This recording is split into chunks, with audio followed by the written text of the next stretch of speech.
Bilokasi pertama Padre Pio, diutus untuk menolong seseorang yang putus asa di Basilika Santo Petrus. Pengalaman bilokasi pertama, pada tahun 1905, hanya 2 tahun setelah masuk seminari, Bruder Pio mengalami peristiwa bilokasi untuk pertama kalinya. Suatu malam yang dingin di bulan Januari, sekitar pukul 11 malam, ia sedang berdoa bersama seorang bruder lain.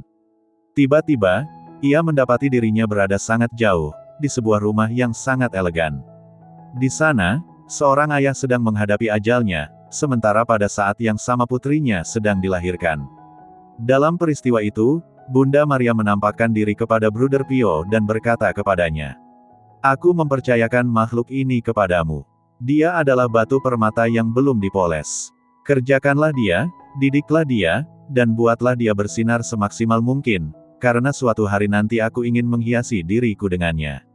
Bruder Pio menjawab, "Bagaimana mungkin hal ini terjadi jika aku hanyalah seorang seminaris yang sederhana, dan bahkan belum tahu apakah aku akan dipanggil untuk menjadi imam. Dan jika aku tidak menjadi imam, bagaimana aku bisa merawat gadis kecil yang malang ini, yang berada begitu jauh?" Bunda Maria menjawab, "Jangan ragu, dia akan datang kepadamu, tetapi kamu akan bertemu dengannya terlebih dahulu di Basilika Santo Petrus." Seketika itu juga, Bruder Pio mendapati dirinya kembali ke tempat ia berdoa beberapa menit sebelumnya. 18 tahun kemudian, wanita muda itu muncul di Basilika Santo Petrus. Ia tampak lelah dan sedang mencari seorang imam untuk mengaku dosa serta menerima bimbingan rohani. Hari sudah larut dan Basilika akan segera ditutup. Saat melihat sekeliling, ia melihat seorang biarawan memasuki ruang pengakuan dosa dan menutup pintunya. Wanita muda itu mendekatinya dan mulai menceritakan segala pergumulannya. Imam tersebut mengampuni dosa-dosanya dan memberinya berkat. Sebagai ungkapan syukur, wanita muda itu ingin mencium tangannya. Namun, ketika pintu ruang pengakuan dosa dibuka, yang ia temukan hanyalah sebuah kursi kosong. Setahun kemudian, wanita muda itu melakukan ziarah ke San Giovanni Rotondo. Saat itu Padre Pio sedang berjalan melewati lorong-lorong sel yang dipenuhi para peziarah. Ketika melihat wanita muda itu di antara mereka, Padre Pio menunjuknya dan berkata, "Aku mengenalmu, engkau lahir pada hari ayahmu meninggal."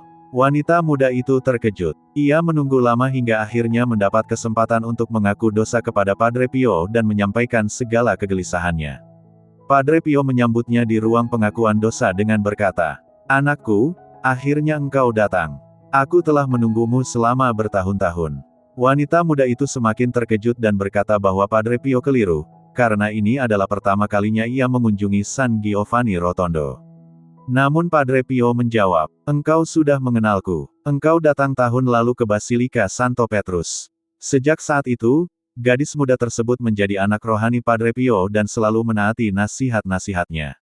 Ia kemudian menikah dan membangun sebuah keluarga Kristen yang kokoh, penuh iman, dan patut menjadi teladan.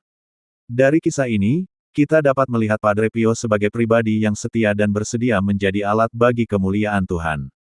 Ia sendiri tidak mengetahui untuk apa Tuhan akan memakainya, namun ia tetap taat dan percaya. Kisah ini mengajarkan bahwa kita seringkali tidak pernah tahu dalam bentuk apa Tuhan bekerja melalui hidup kita. Bahkan bagi orang-orang yang telah putus asa, Tuhan Yesus tetap peduli. Ia tidak pernah meninggalkan ciptaannya. Namun, dalam kasih-Nya, Tuhan juga memilih manusia untuk menjadi perpanjangan tangan-Nya bagi sesama. Tuhan memanggil dan mempercayakan tugas itu kepada kita. Semua itu bergantung pada kesediaan hati kita, apakah kita mau membuka diri dan rela dipakai sebagai alat-Nya.